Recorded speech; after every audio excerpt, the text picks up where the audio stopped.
What is up, everyone? I am TST's the Mudman, and it's time to figure out what we are going to play this weekend ranked in Gods Unchained.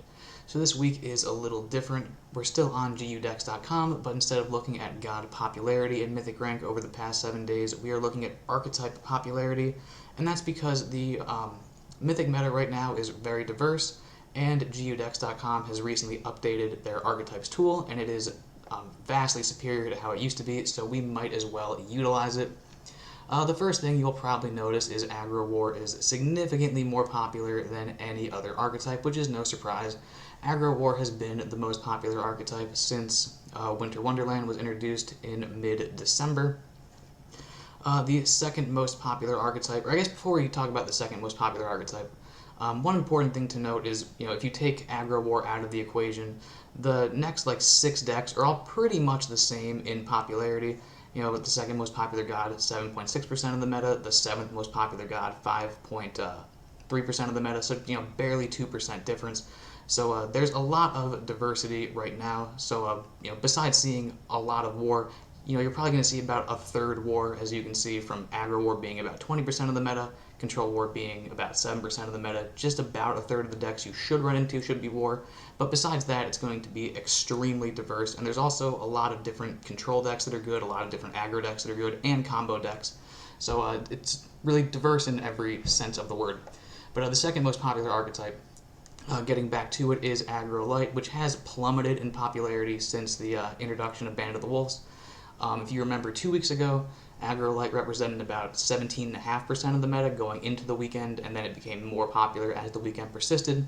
But then that next week, a balance patch came out, a lot of Light's best cards were nerfed, and it fell drastically in popularity. That being said, it's still the second most popular archetype, obviously, and it's still quite strong. It lost a couple of its powerful cards, but it's still favorable in a lot of popular matchups, and it's pretty much a toss-up in the Aggro War matchup, which makes for a pretty decent archetype.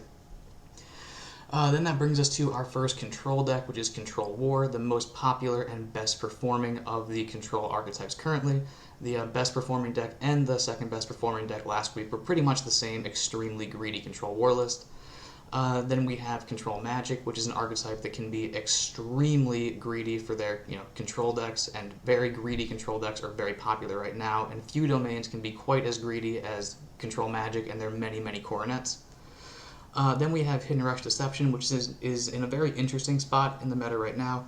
If you've ever played Hidden Rush Deception, then you're certainly aware that any nature deck is your worst matchup, and as you can see, nature is very unpopular compared to normal, so Hidden Rush Deception doesn't have to worry about Canopy Barrages, Underbrush Bores, and Selena's Mark God Powers. That being said, Hidden Rush Deception is quite weak against Control Magic, or Control War, or Card Draw Magic, so although nature is no longer in the meta, Hidden Rush Deception is still not really in a great spot. Then we have our first combo deck, popularity-wise. We have Rock Drake Combo, or like Bitter Endings Death, whatever you want to call it. It's very strong right now. It's great against all of these extremely greedy control decks. It's also very good in the Aggro War matchup because the Rock Drake decks have a lot of sleep mechanics, and Aggro War doesn't really have any way to combat sleep, which makes them very powerful. That being said, Aggro Light is extremely good against Rock Drake Death because Light does have a lot of anti-sleep tools. Then we have Card Draw Magic, which has been getting a lot more popular in the past couple of weeks. Card Draw Magic is also really strong against these Rock Drake Egg Death decks. That's tough to say. But like I said, these death decks use a lot of sleep in order to control the board state, and sleep doesn't really do anything against spells or spell boost creatures, which gives Card Draw Magic a pretty good position. It's also good against the other control decks generally because the control deck's trying to control the board state, and like I said, Card Draw Magic rather is winning their games with spells and spell boost. Then we have Control Nature, which is the worst of the popular control archetypes. We have Control Deception, which statistically is pretty weak, but good players can play Control Deception very, very well. We'll be showing off a few Control Deception lists later.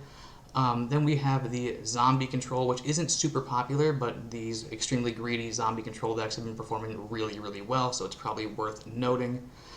But now that we've gone over the most popular archetypes, let's check out some decks you might want to play this weekend. And to keep in line with the archetype theme of this episode, instead of going domain by domain like we usually do, we're actually going to go archetype by archetype, and like I said just a few minutes ago, extremely greedy control decks are performing really well in the meta right now, so we're going to start things off with some greedy control.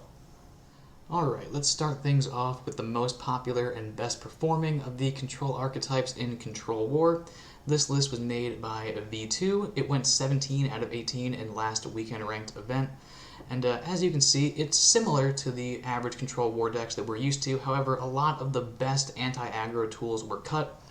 As you can see, we only have one copy of Woodcutter Imp, one copy of End to War, one copy of White Fur Guard, and no Blades of Styx to be seen. So this deck has thrown away a lot of its early game tools, but in lieu of that, it's thrown in a ton of extra top end. As you can see, we have a copy of Anagrios, a very strong finisher that was popular a few months ago, the last time we had an extremely control-oriented meta. Then, as you can see, we have both Avatar of War and Hortuck. Usually, Control War decks pick one or the other. This deck has both. We still have our two demos, obviously, so you can beat the control decks, provided you get 7 mana. And we have Therial, so just an immensely large top end. As you can see, 6 cards cost 7 or more mana. Usually there are far fewer in these Control War decks. And the second best performing Control War deck of last week, or just the second best performing deck period last week during a weekend ranked event, was made by Endgame, and it's essentially the exact same list. It has the exact same top end. It's removed pretty much the same early game cards. However, this deck does have one Blade of Styx, and it's removed one Martyr of White Plains, which is a card that we sort of glanced over. Martyr of White Plains may not cost a lot of mana, but it does represent significantly more value for your late game. It can get you more copies of Anagrios, more copies of Avatar, more copies of Hortuck, and the second Hortuck is usually better than the first Hortuck. Or of course, more Therials, whatever value you need for whatever matchup you're in. But what it boils down to is it seems like Octopus, V2, and Endgame, they were sick of getting outvalued by Control Nature. They were sick of getting outvalued by Coronet control style Magic decks. So they removed a lot of their strong early game and put in a huge amount of late game value.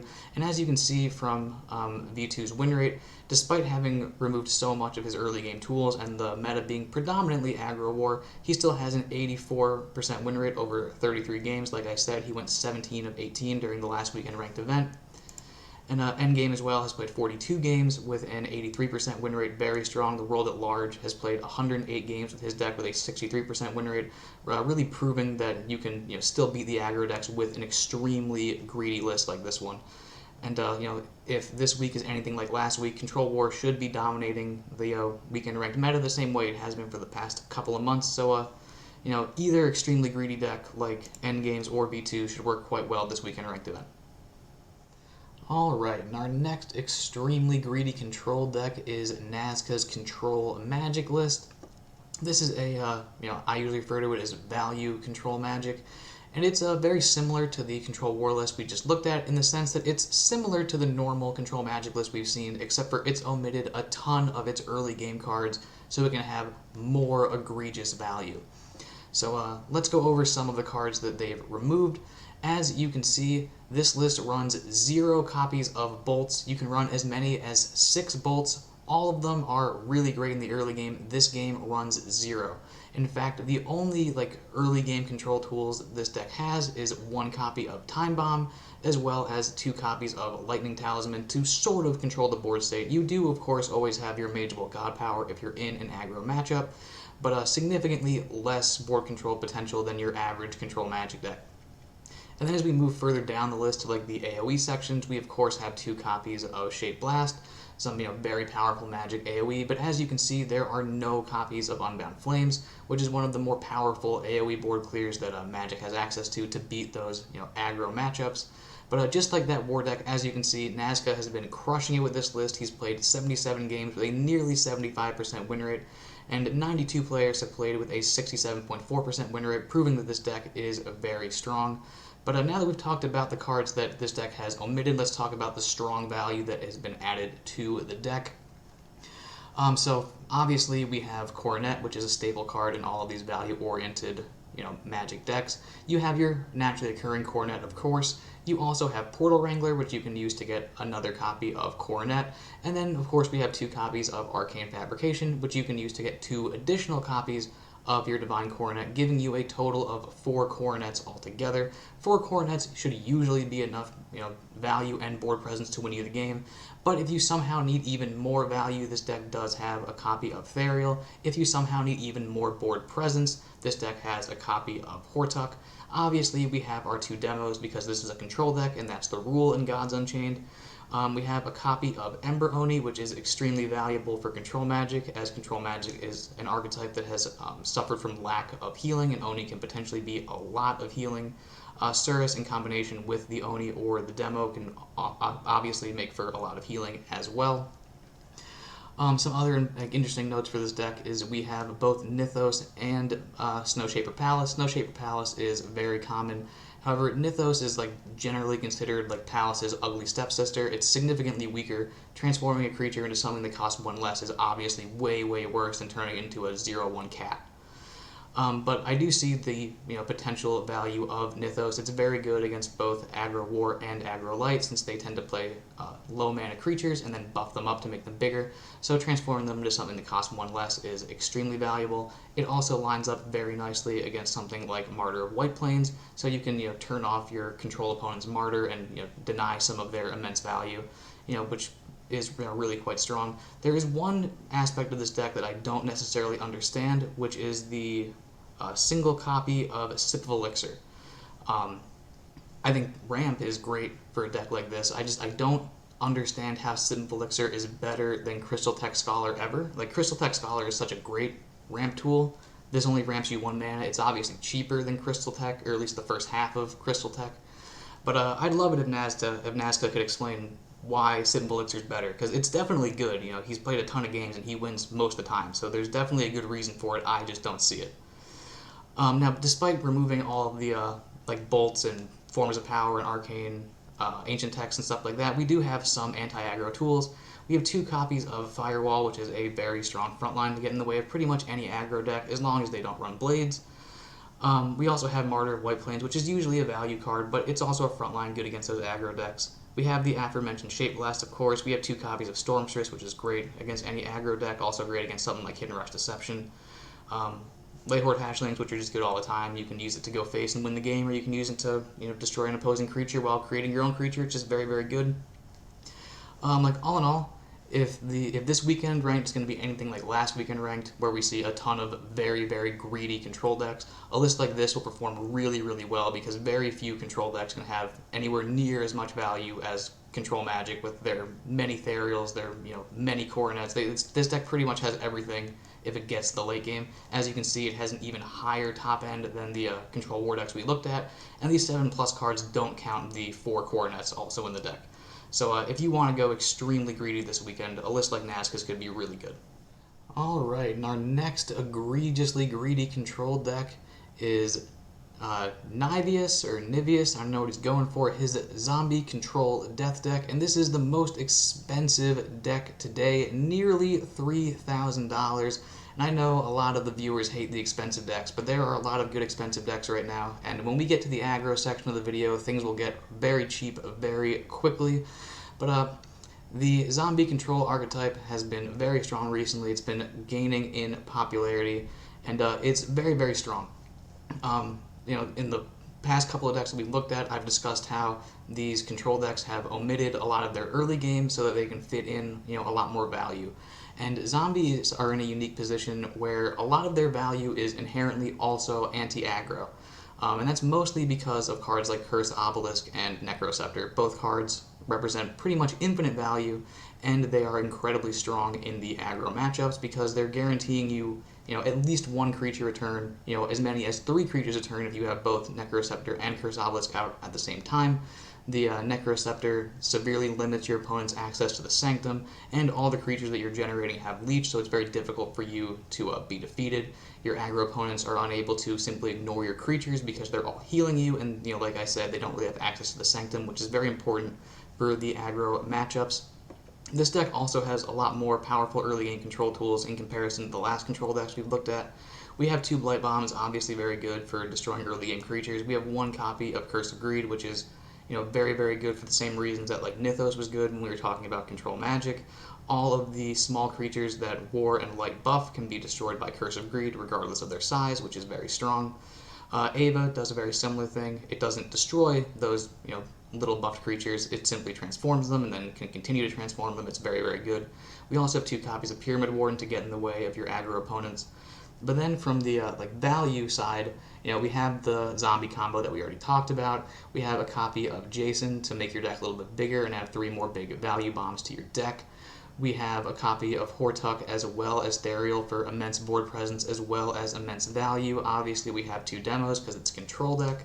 We have 2 Apocalypse Nows, which is, pound for pound the best removal card in the game, and it's very easy for you to get to your 7 mana slot because we do have 2 copies of Fanatic as well as Ruined Asp, so you can ramp up very, very quickly.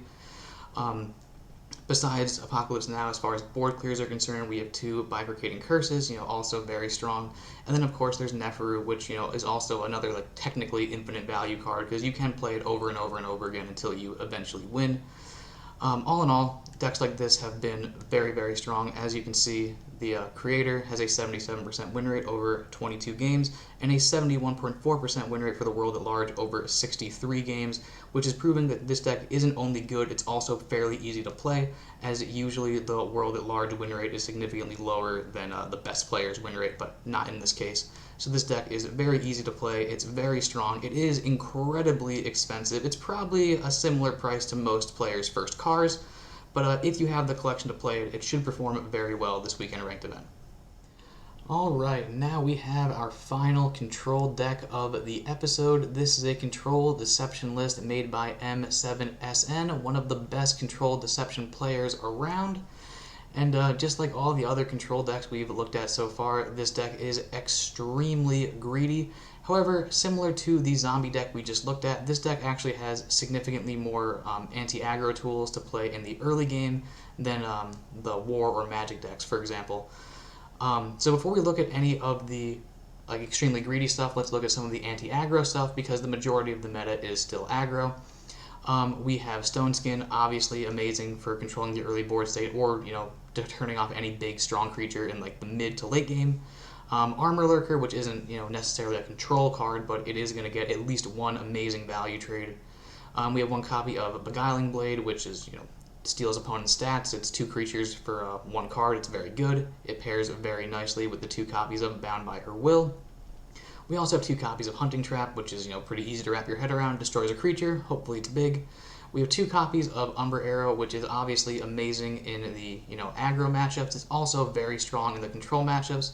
You can use it to steal one of your aggro opponent's creatures and clear 2 of their creatures for just 1 card, or you can use it to steal an opposing Martyr of White Plains to deny your opponent some of their value and, steal some of their value as well. Stealing is obviously a big proponent of Control Deception's game plan. We have 2 copies of Blade Borrow, which is just like a bigger, stronger, more targeted version of Beguiling Blade, also incredibly powerful in combination with Bound by Her Will or Umber Arrow.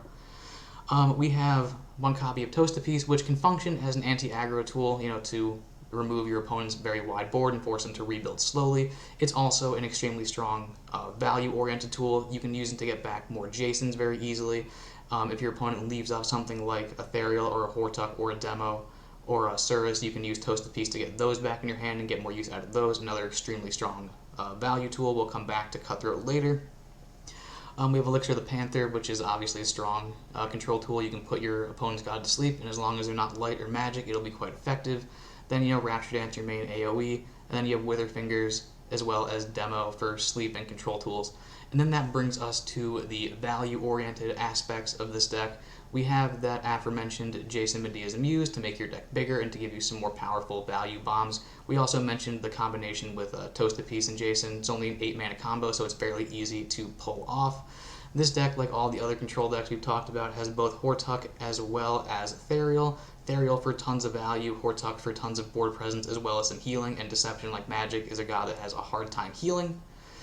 And then the thing that really separates Control Deception from the other control decks is obviously Cutthroat Insight. You can use your Cutthroat Insight to steal the big, strong value cards that your opponent has. You can steal an Anagrios, you can steal a Coronet, you can steal an Apocalypse Now, you can steal an opposing Hortuck or Therial. There's lots of things you can steal.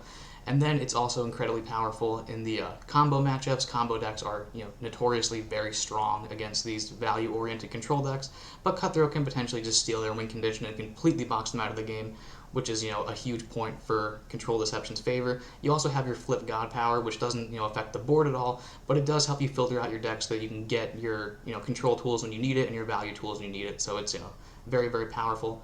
M7SN has only played 16 games with this list. He has an 81% win rate, which is very strong.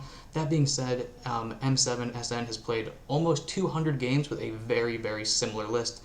So he has a ton of practice, and lists like this have performed very, very well. This one is just new and performing the best, made by M7SN. So if you are a fan of control decks and if you like to steal your opponent's cool win conditions, then a list like this could be a great choice for you. Alright, now we are on to the aggro portion of the video. We're going to start things off with the most popular aggro archetype in Aggro War. This list, I'm pretty sure, is the exact same list that we showed off in our last What to Play over the weekend video. If not, it's extremely similar. And Aggro War lists like this have been performing really, really well for the past couple of weeks. The strategy is quite simple. As you can see, you have a very low curve, so you want to play as many creatures as possible. You want to spend all of your mana every turn.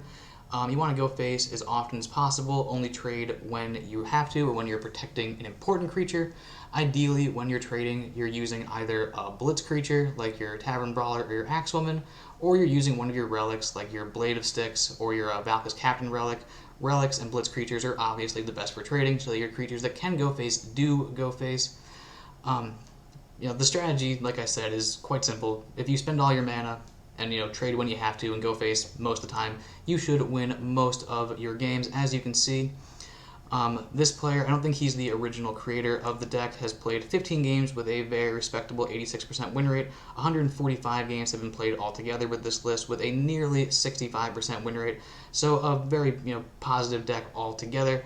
And at only $28 USD, this deck is extremely attainable and should do fairly well this weekend ranked event. Alright, the next aggressive deck I want to go over is No Me's Card Draw Magic list. Like I was saying during the meta-analysis segment of the video, Card Draw Magic is in a pretty favorable spot in the meta right now. It's extremely powerful against those Bitter Endings Death decks. It's good against pretty much all the Death decks. It's strong against the majority of control decks. Like I said before, this deck relies primarily on spell boost creatures and then playing lots of bursts from hand. Control decks are trying to control the board state, and it doesn't matter how many AoE spells you have if I'm going to hit you for 3 Worm Breaths from hand, right? So it's very strong against those control decks. It's also pretty good against various aggro decks.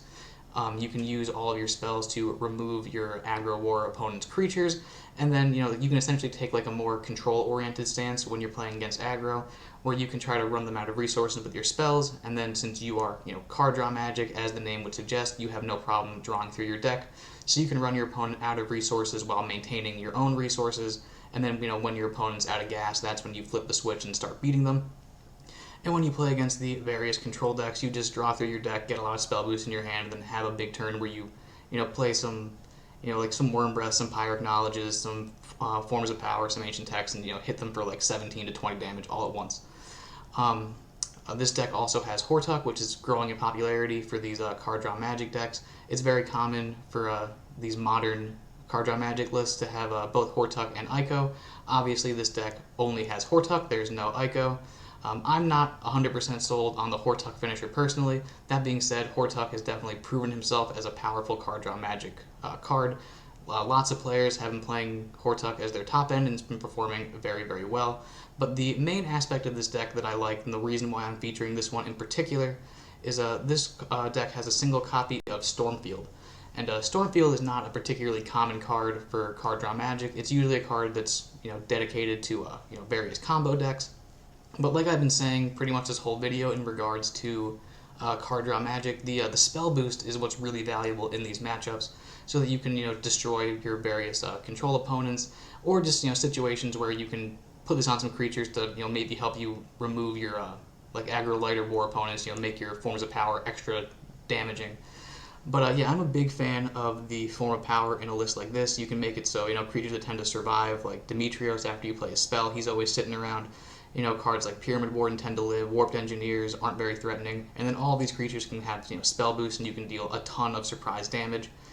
Besides that, this is like, a very standard card draw magic list. We have all of our good spells, we have all our good creatures, we have 2 copies of Street Conjurer, a single copy of Academy Apprentice, which represents 2 spell boosters on their own. So that's 4 naturally occurring spell boost creatures in the deck, as well as the Stormfield. We have Shadow Scryer, just a very decent creature in general, and Nature is nowhere near as popular as it used to be. Nature usually runs Fey Flame Blades. Fey Flame Blades are really good at destroying Shadow Scryers, but there are no Fey Flame Blades anymore, so Shadow Scryer is very hard to remove, providing your opponent doesn't have a double Axelman start. We have, our various bolts. We have 1 copy of Star Shard Bolt, 2 copies of Tracking Bolt. Tracking Bolt is obviously better because it's more flexible. You can use it as AoE, and since we have so much spell boost in this deck, the 1 damage a Tracking Bolt deals can potentially be far, far more than just 1 damage. We have Warped Engineer, which is a staple of card draw magic decks. It's super strong. You can pair it with Unbound Flames when you're playing against aggro decks, so you can have a 5 mana full AoE board clear and potentially 4 damage to your opponent's face. You can also use Warped Engineer to reduce your knowledge for big burst turns in the late game. As far as card draw is concerned, we have 1 copy of Bibliomaniac, which has Echo, so it's really 2 copies. We obviously have our Palace's Wand for tons and tons of card draw all game long. We have our aforementioned Demetrios, who gives you his card draw spell, very strong. We have 1 copy of Keralis Rune Moth, which isn't card draw, but it is pseudo card draw, generates you a 0 mana rune every single turn. But yeah, the long and short of it is card draw magic has been performing really well for the past couple of days. Card draw magic is an extremely fun deck, so if you like dealing lots of damage in 1 turn, a list like No Me's could be a great choice for you. Alright, and now we have Zoolite. This list was made by this person, and like a Lovecraftian monster, I don't think this name can be pronounced by human tongue. But this aggro light list rather, is very, very interesting. It's mostly the same as your standard Zoo light list. We have a very low curve. Your goal is to flood the board with early game creatures and then subsequently buff them. You can either buff them individually with cards like Fellow Janissary, or you can buff them all at once with cards like Radiant Dawn, Asterius. Protective Benediction doesn't buff attack, but it does buff health. Chain of the Gods, another AoE creature buff. You get the picture. Light plays creatures, they buff creatures. They've been doing it since the beginning of time. But what makes this deck particularly interesting... Oh, actually, this deck even has more AoE buff than normal, and it's 2 copies of Roadside Checkpoint, a card that is very rarely seeing play in Mythic. But the real interesting part of this deck is in the neutral category right here. As you can see, this list runs 2 copies of Card Shark as well as 2 copies of Nimble Pixie, making this the zooiest Zoo Light list out of all the Zoo Light lists. And the reason these cards are here is they play very well into cards like Holy Writ, a card that has seen a pretty fair amount of play for the past couple of weeks. It's a 2-mana spell. All creatures with stats 2/2 or less get buffed +4 health. This is your creatures as well as your opponent's creatures. If you have a wide board meeting these prerequisites, it makes for a huge stat increase. And cards like Nimble Pixie and Card Shark cost 1 mana and give you 2 cards that can potentially be buffed by your Holy Writ. This deck also runs a copy of Sanctify, which is a card that hasn't seen play in a very long time, but it functions a lot like Holy Writ in the sense that it buffs those creatures that are 2/2 or weaker, both yours and your opponent.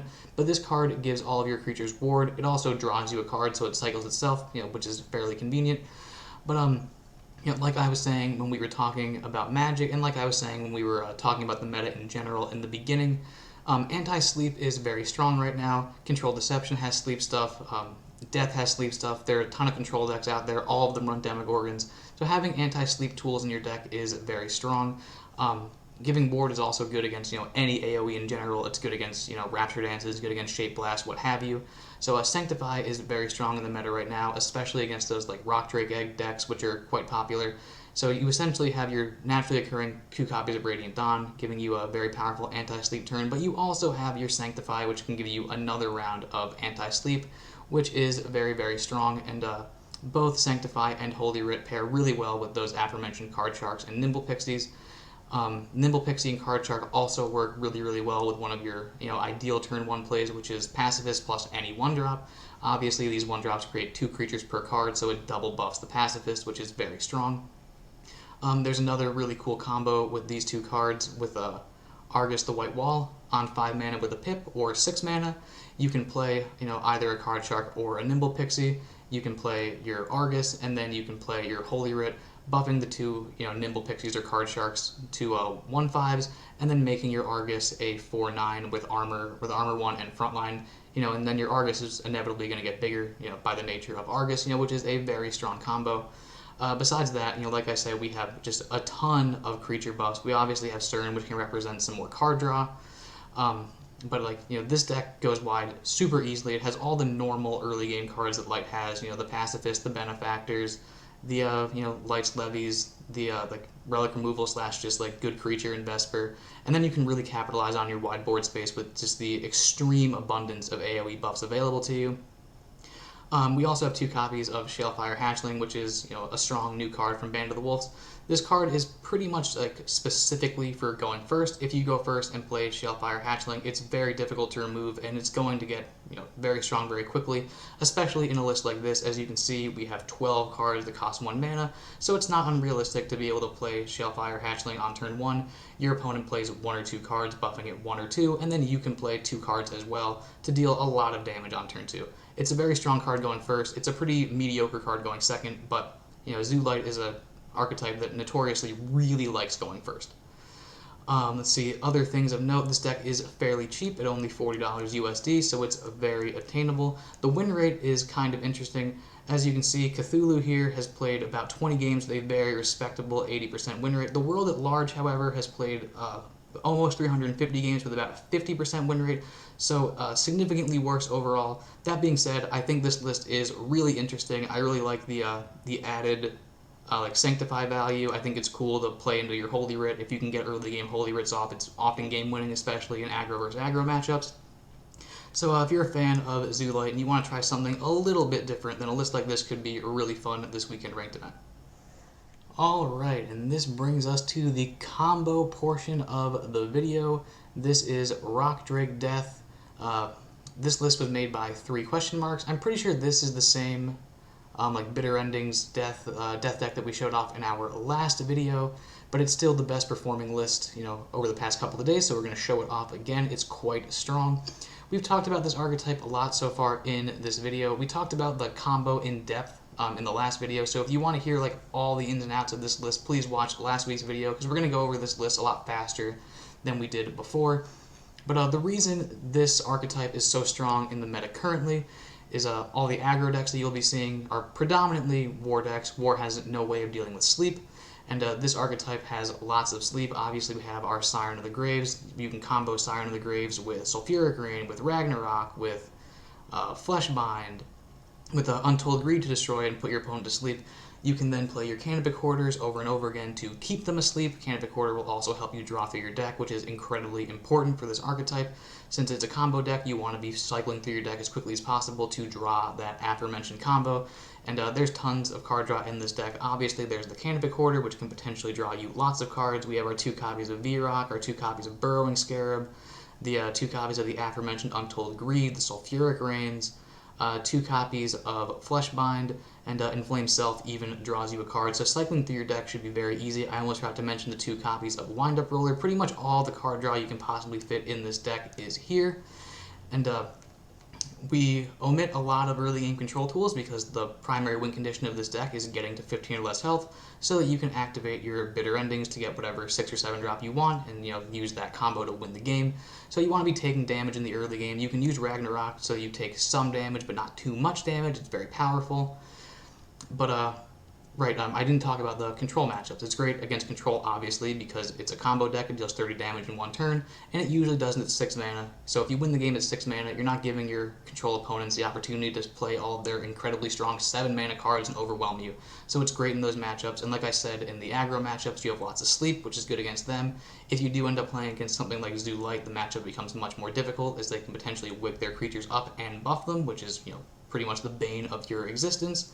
But for everything except for Zoo Light and Card Draw Magic, this list is pretty much favored against pretty much all control decks. It can have a hard time against Control Deception, because Control Deception can potentially steal their combo pieces. That being said, you rarely need both Bitter Endings and both Overlines to win, so your opponent's going to have to get 2 Cutthroats, and you're also going to have to get kind of unlucky to lose to the Control Deception list.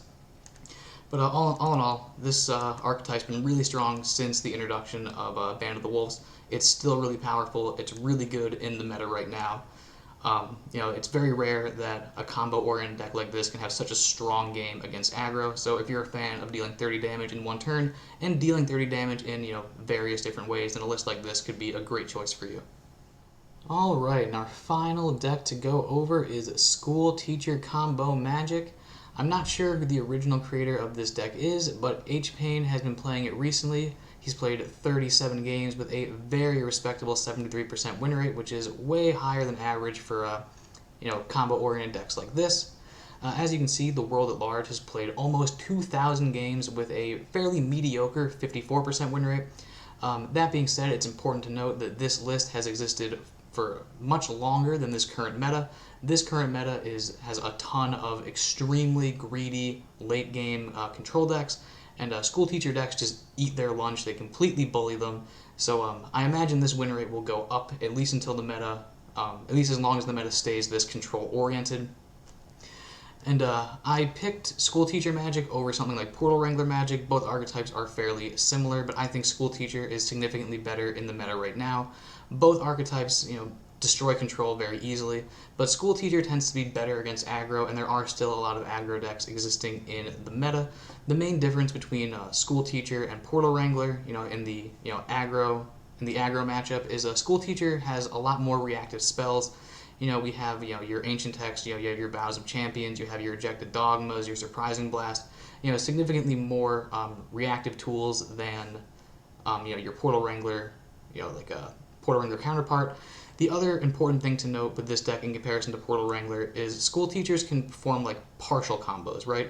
So if your opponent isn't at 30 health, you don't need to use all of your School Teachers to beat them. So if you're playing against something like Aggro War might whittle themselves down by trading with their relics. They might play an early game Imp to whittle themselves down, and then you don't need the full combo to win, giving you a slightly better game plan against your various aggro decks. But we might as well go over the School Teacher combo if you haven't experienced a School Teacher deck yet. The combo is fairly simple. You have 2 copies of School Teacher. If you're uninitiated, School Teacher is a 2-mana 1/1. After you summon a creature with 1 health, deal 2 damage to your opponent's god. So your game plan is get 4 School Teachers and then play something like a Nimble Pixie or like a Parthian Guardian. So you will make your School Teachers cost 0 with your 2 copies of Warped Engineer. You'll play your clones on your School Teachers, giving you a total of 4, ideally 0-mana School Teachers. You play all 4 of those, then you play something like a Nimble Pixie or a Parthian Guardian. That deals 28 damage, and then you have something like Vow of Champions or Ancient Text to deal the final 2 hits of burst.